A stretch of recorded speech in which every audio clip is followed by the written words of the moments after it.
Good morning students. आज हम धोरण 9 में भाववाचक संज्ञा का मुहावरा करेंगे। तो यहाँ पर थोड़े वाक्य दिए गए हैं, लिखेंगे। पराजित होने के बाद महान राजा की अधोगति हुई। यहाँ पर कौन सा भाव प्रस्तुत होता है? अधोगति। राजा हार गए हैं, उसकी वजह से उनको अपमानित होना पड़ रहा है, इसलिए यहाँ पर इस वाक्य में अधोगति है वो भाववाचक संज्ञा है। दूसरा देखो, उपकार करने वाले निष्क्रिय कैसे बैठ सकते हैं? कि जो लोग दूसरों की मदद करते हैं वो बिना कोई कारण उसे उपकार कहते हैं। तो उपकार शब्द है वो एक भाववाचक संज्ञा है।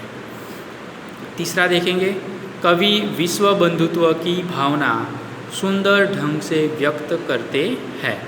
तो इस वाक्य में विश्व बंधुत्व है जो एक भाव है, मतलब कि हमें सब लोगों को अपने भाई या बहन मानना चाहिए। तो यह भाव प्रस्तुत होता है, इसलिए तीसरे वाक्य में विश्व बंधुत्व जो है वो भाववाचक शब्द है। चौथा देखेंगे, तस्कर की तस्करी से सभी लोग त्रस्त है। तस्कर मीन्स चोर, चोर की चोरी से सभी लोग त्रस्त है। तो तस्करी शब्द है वो भाववाचक संज्ञा है। पांचवा वाक्य, सभा में मैनेजर ने रमेश की उपेक्षा की। तो उपेक्षा मतलब उसका कटाक्ष किया, उसे बुरा भला कहा। तो उपेक्षा शब्द है वो भाव प्रस्तुत करता है, इसलिए भाववाचक शब्द है। छठा वाक्य, काश हम उनकी मदहोशी दूर कर सकते तो बात ही क्या थी। तो इस वाक्य में मदहोशी मतलब बेहोशी, तो मदहोशी शब्द भाववाचक संज्ञा है।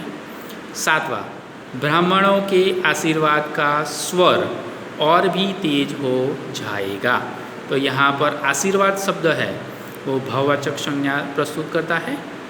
आठवें वाक्य में, उसकी नियमित अदायगी मेरे साथ जुड़ी हुई थी। तो अदायगी शब्द है वह भाववाचक संज्ञा है। आगे देखेंगे, मुझे जीवन में चुनौती से ही बल मिलता है। मतलब अगर व्यक्ति को खराब परिस्थिति में से गुजरना पड़ता है तो वो व्यक्ति उसमें से बाहर निकलने के लिए और मेहनत करता है। तो चुनौती शब्द भाववाचक संज्ञा है।